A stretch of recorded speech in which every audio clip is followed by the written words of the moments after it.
So guys, I'm in New Delhi at the Airtel event where they actually unveiled the 5G Plus, and as you can see, a lot of media people at the back, they're doing demos and stuff. I've got my personal device also. Luckily with my SIM, regular Airtel SIM, I'm getting 5G, so I'll show you that. Rajiv is here. Rajiv, are you getting 5G on your personal SIM? Yeah. So no change, nothing. It just started working. So if you're in the 8 cities as of now, just check. I'll leave the list over here. In some areas 5G will come. No need to upgrade the SIM. Nothing to do that. So we'll do some tests, and we got a lot of crowd over there. Let it get settled, then we'll go over there. Before I show you the 5G speeds and all these things, Mr. Randeep, who's the CTO of Airtel, was also there, and they actually revealed the new network that will be called Airtel 5G Plus, and they were talking about the 5G tech used in India by Airtel. This is supposed to be the widest accepted 5G tech using the 3500 megahertz. I'll show you that later on. I'll talk about that. In fact, they were also telling that the 5G speeds will be about 20 to 30 times more than 4G speeds that you are getting as of now, and also the tech that they are using is a lot more environmental friendly. I also got to interview Mr. Randeep Sekon, who's the CTO of Airtel, and actually got some answers to very interesting questions. But before that, let's see the speed test. So, okay, this is Rajiv's Fold 4, and we just did a test 620, and actually, Rajiv, it came actually much better. For me, this is XKT. I think so. Many people were testing at that time. We got this, but this is actually pretty good because everyone is actually testing. So pretty nice. I was testing when no one was testing it. But good, yeah. Chalo, I was expecting 250-ish. I think this is a standard score. I think I would say. Yeah, let's run it. Let's run it again. They have some other devices. These are our personal devices. Yeah. So, but I think this was Samsung. No, this is the X80, Vivo X80. Oh, side by side. Let's see which one. Okay. So, this is getting better. Surprise. 253 I got here. And okay, now yours is picking up. Oh, it got 3. I think many people are using it now. Now, yeah. At least 300 came. Yeah. So again, it depends on device to device also. Just this one? Hi Ranjit, this is Realme. Oh, 900. That's impressive. You can in fact try doing one also. Let's try this because I was getting on my phones only about 500, 400. Which phone are you? The X80, Vivo X80 Pro. iPhone. Oh, wow. I have a Airtel Fiber. I get 820, 830 of that. Not bad. And by the way, there are some simultaneous tests happening. Okay. So, Obviously, everybody is testing right now. These are like 1.5, 1.6. Oh, it goes. Oh, good. It was a jam-packed event and a lot of friendly faces and people from media were there at the event. So, hi guys, I'm with Mr. Randeep, the CTO of Airtel, and thank you sir for taking out the time. Today that 5G Plus has been revealed, and it's starting with 8 cities in Hyderabad, and eventually it is going to be rolled out. One big thing I also came to know is that users don't have to upgrade to 5G or a special SIM. So, no SIM.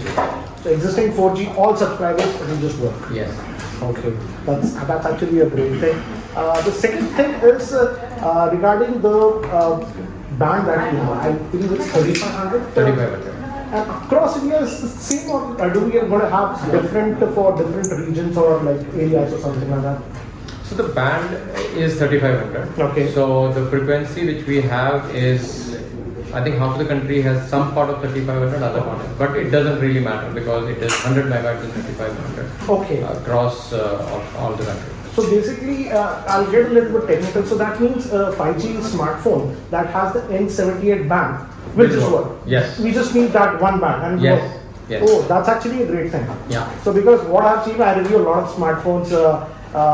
Most of even the basic smartphones that start 15, 16,000, you're getting 5G phones that have N78. 100% of the devices support N78 because that's the most common band in the world. Okay. Rest all bands then start becoming lower and lower, depends upon the phone use. And I was watching your presentation, there you guys were stressing that your current technology, whatever you have, is more power efficient. Can you talk a little bit more about it? Power efficient in the sense you can, depends upon for 5G, two parts. For 5G, how much equipment are you putting on the tower? Okay. That will be the additional power. Okay. And is that equipment power efficient? Okay. So we are using really very efficient power radios. Okay. And we are using optimal number of radios on the side without wheeling, and so that we just bring little bit more power, but we create a lot of capacity. Okay.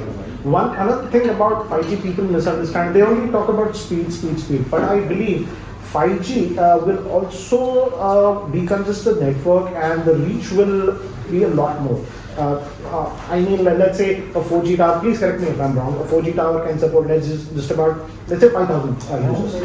I believe 5G can support a lot more. So thereby, hopefully we'll have less congestion. Will that be true or not? It's 100% true, because our 4G is congested because the spectrum, total spectrum we have in any circle, because we have circle-wise spectrum, is 55 to 65, whether it is us or our competition. Okay. So this is the spectrum we have, right?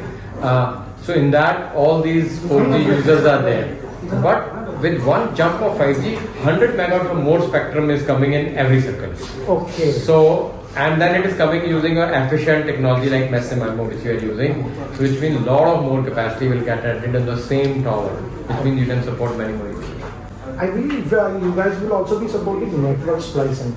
Yeah, slicing. Yeah. So, how does it? Do you prioritize based on what traffic is being used? Let's say, like, or user have to opt in, or is it automatic? What is it? You see, slicing, really speaking, if I tell you, is more of industrial use thing, where you can slice for a very high availability kind of a service. For example, it could be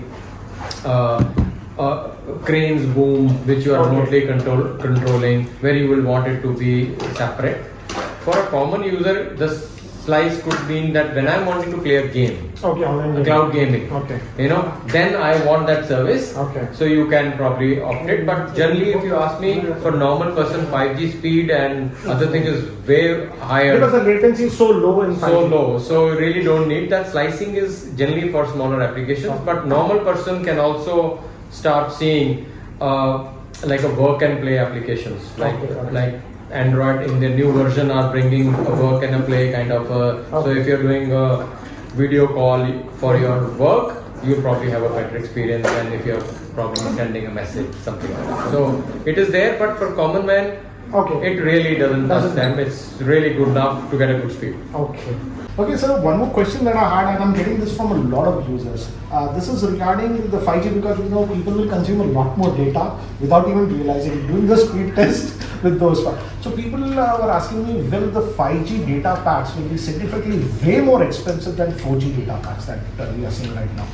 Well, India 4G is the most affordable in the world, so I don't see 5G would be any different. I think it will be very, very affordable for every common man to use the 5G. That's actually a very, because I was also worried that 5G pricing will be way over the top. So thanks for confirming that, sir. I think a lot of users will be happy hearing that. Excellent. And do you think, like, from your point of view, we have seen a huge shift from that 3G to 4G, the broadband penetration, the digital revolution, I would say, in India started from 4G. Yeah. So 5G, from your point of view, what is the one or two big things do you think that might change? You see, when we were coming from 2G to 3G, nobody knew what do I do with this data, right? Except for sending a photograph, And then from 3G to 4G, again, people did not know what do I do. Then all these video platforms came. I would say the video revolution came. Video revolution came on the fly. You can watch anything, you can send anything. All the messaging we have, all the social media we have is there, right? I would take first thing in next 1.5 years, 5G will raise the game. So wherever we find 4G is limiting us, for example, if you are recording this video, you want to send it right now to your studio, 4G, you cannot do unless you go to a business center, but you can do it with this. So it will raise the game for your basic what you are doing.